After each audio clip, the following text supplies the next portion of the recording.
তুমি একটা রাত দিন দাফন করছো বাচ্চা দুইটা হওয়ার পরে যখন তোমার ফালাই যাবে তুমি কার কাছে যাবে? মুসলমান না ওরে ভাই বিশ্বাস করো আমি কাম করতেছি বাচ্চা এটা মুসলমান ভালোবাসার টানে বাড়ি ছেড়ে যাওয়া নতুন কোনো ঘটনা নয়। যুগে যুগে ব্যক্তিগত সম্পর্কের টানে মানুষ পরিবার, সমাজ, এমনকি নিজের পরিচিত পরিবেশও ছেড়ে নতুন জীবনের স্বপ্ন দেখেছে। কিন্তু সেই সম্পর্ক যখন জড়িয়ে পড়ে ধর্মীয় ভিন্নতা, পারিবারিক অমত এবং সামাজিক বিতর্কের সঙ্গে, তখন একটি ব্যক্তিগত সিদ্ধান্তই পরিণত হয় জন আলোচনার কেন্দ্রে। আচ্ছা আচ্ছা দাঁড়া দাঁড়া দাঁড়া দাঁড়া আচ্ছা দাঁড়া দাঁড়া আস্তে আস্তে আস্তে আস্তে তোমার সাথে আমার কোনো সম্পর্ক আছে? আস্তে আস্তে আস্তে আস্তে রাখো রাখো রাখো কলর ধরার দরকার নাই। রাখো রাখো কথা বলছি। আচ্ছা আগে লক না লক লক আচ্ছা দিও ফ্যান ফরেনার ভাই ওর নাম কি? প্রকৃত নাম কি জানো? ওর আসল নাম কি? কি নাম কি? তুমি টেনশন করার কিছু নেই। ওর আসল নাম কি বলো? ওর নাম কি? হ্যাঁ প্রণয়। তোমার নাম কি? না না না তুমি জয়নাল আবেদিনের মেয়ে না? হ্যাঁ ইয়াসমিনের মেয়ে না তুমি? তো তুমি একটা মুসলমান মেয়ে। আর কিছু লাগবে না। এই এই শুনো, তুমি একটা মুসলমান মেয়ে। এই যে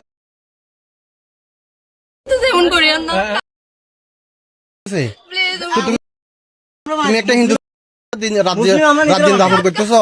এই আরে মুইন ভাই পাই গেছি দুনিয়া থেকে মুসলমান ছেলে কি মরে গেছো কই? পাই গেছি। ওদের এজেন্ডা তুমি জানো? ওদের এজেন্ডা তুমি জানো? তোমার বয়স কত হয়েছে? জানো তুমি? তো তোমার বিয়ে পাই গেছি। আপনারা সবাই এখানে আসেন, আপনারা সবাই আমার দেওয়া লোকেশনে আসেন। তুমি বুঝতেছো না?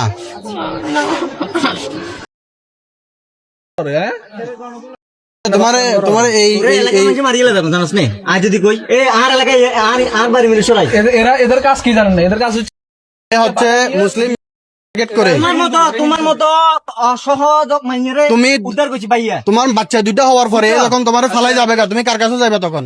ঠিক তেমনই এক ঘটনাকে ঘিরে চট্টগ্রামের সাতকানিতে শুরু হয়েছে তুমুল আলোচনা সমালোচনা। একটি নিষিদ্ধ সম্পর্ক আর একটি আবেগপ্রবণ সিদ্ধান্ত এবং দুই ভিন্ন পক্ষের বিপরীতমুখী বক্তব্য, সব মিলিয়ে ঘটনাটি নতুন করে অনেক প্রশ্নের জন্ম দিয়েছে। চলে এসছো ওর ইনকাম কি? তোমার কি দিয়ে খাওয়াইছে? কিসের কাজ করে সে? দেখি কি দেখি তুমি তোমার এই তো ফান দেওয়া হিন্দু তো আচ্ছা শেয়ারা ছবির কিছু আছে? শেয়ারা আছে দেখতে কাউর ঠেঙের মতো শেয়ারা বেড়া। স্থানীয় সূত্রে জানা যায়, জুবায়দা আবিন ইরিন নামে এক পরিবার ছেড়ে টুটুল ওরফে প্রণয় নামের এক যুবকের সঙ্গে চলে আসেন। স্থানীয়দের প্রশ্নের মুখে উঠে আসে তাদের সম্পর্কের সময়কাল, একসঙ্গে থাকার বিষয়টি এবং ভবিষ্যৎ পরিকল্পনা নিয়ে নানা তথ্য। নিয়ে আসছে বলো তো? ভাই আমি কিছু করি না, ও আমাকে নিয়ে আসছে। ওনে নিয়ে আসছে? ও কিভাবে নিয়ে আসলো তোমারে? ব্ল্যাকমেল করে নিয়ে আসছে। কিভাবে ব্ল্যাকমেল করছে? কিভাবে ব্ল্যাকমেল করছে? বিয়ে করা শুনছেন না? আমি তো তোমাকে বলতেছি, তোমার জন্য আমি সবকিছু তোরে ব্ল্যাকমেল কিভাবে করছে এটা বল। ওর সাথে আমি কিচ্ছু বলবো না, বিশ্বাস করো। ব্ল্যাকমেল কিভাবে করছে ওটা বল। ব্ল্যাকমেল কিভাবে করছে? ও ভাই আসতে যাচ্ছে, বলছে আমি যাবো, আমার মাঝে আমার তো ভালো লাগতেছে না। আমি তুমি কিছুটা বুঝাও, তোমার মাকে কিছুটা বুঝাও, সেজন্য তোমার মা মেনে নেবে। বলছে না এরকম হলে তুমি সকালে কতদিনের রিলেশন? কতদিনের? একটু ধর না 1 বছরে। 1 বছর রিলেশন? 1 বছর এখানে কতদিন পর্যন্ত আসি থাকছস বাসায়? ধরেন না 7-8 দিন, 9 দিন হবে। আজকে 19 দিন এখানে। এক পর্যায়ে টুটুলের বক্তব্যে সামনে আসে সম্পূর্ণ ভিন্ন এক দাবি। তিনি বলেন, ইরিন নাকি তাকে বিভিন্নভাবে চাপ প্রয়োগ করে সঙ্গে নিয়ে এসেছেন। তার ভাষ্যমতে তিনি নিজে থেকে এমন সিদ্ধান্ত নিতে চাননি। কিন্তু টুটুলের এই বক্তব্যের তীব্র বিরোধিতা করেন ইরিন। ইরিনের দাবি ছিল সম্পূর্ণ ভিন্ন। তিনি জানান, কাউকে ব্ল্যাকমেইল করে নয়, বরং ভালোবেসেই তিনি নিজের ইচ্ছায় পরিবার ছেড়ে প্রেমিকের সঙ্গে এসেছেন। তুমি ব্ল্যাকমেল করেন? তুমি তো ওরে ব্ল্যাকমেল করছো। তুমি ওরে ব্ল্যাকমেল কিভাবে করছো? দাঁড়া, ওরে ব্ল্যাকমেল কিভাবে?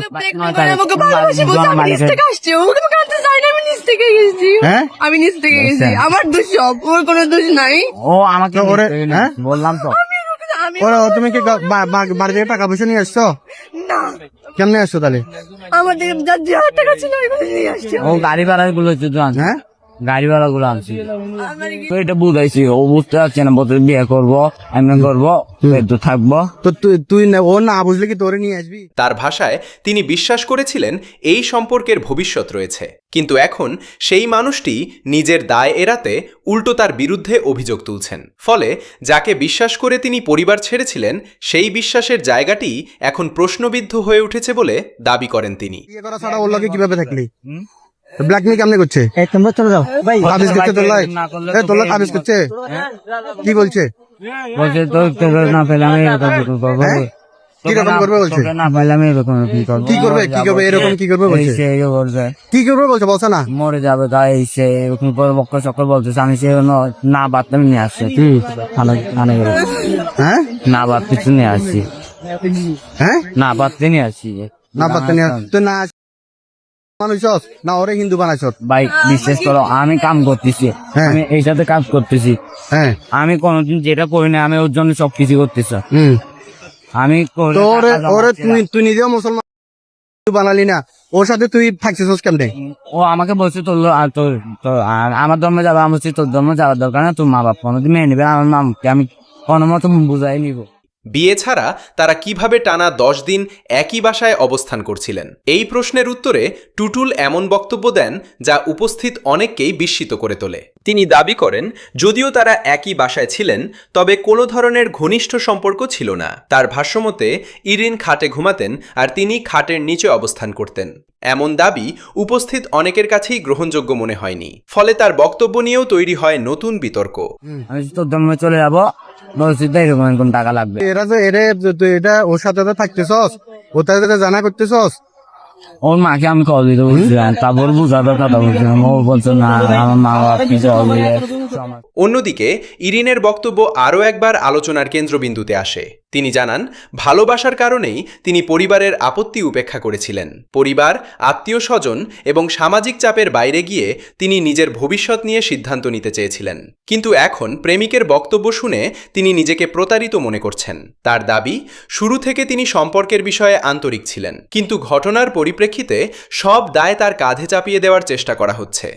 হ্যাঁ এরকম কিচ্ছু হয় নাই। এমনি রাত্রে এমনি থাকস? আমি ভাই ও খাটের উপর থাকে, আমি নিচে থাকি।